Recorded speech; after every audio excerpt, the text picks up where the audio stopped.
অনূর্ধ্ব-19 টি-20 বিশ্বকাপে অস্ট্রেলিয়ার কাছে 2 উইকেটে হেরেছে বাংলাদেশ নারীরা। হাড্ডাহাড্ডি লড়াই করেও শেষে জয় বঞ্চিত হয় বাংলাদেশের মেয়েরা। মালয়েশিয়ার বাঙ্গিতে টস জিতে আগে বোলিংয়ের সিদ্ধান্ত নেয় অজি অধিনায়ক লুসি হ্যামিল্টন।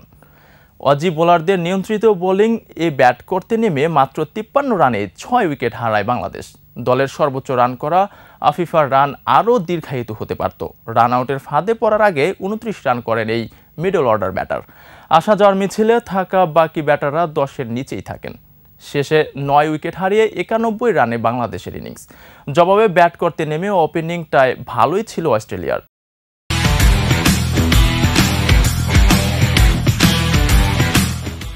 দুই ওপেনার মিলে 16 ও 14 রানের যোগান দেন।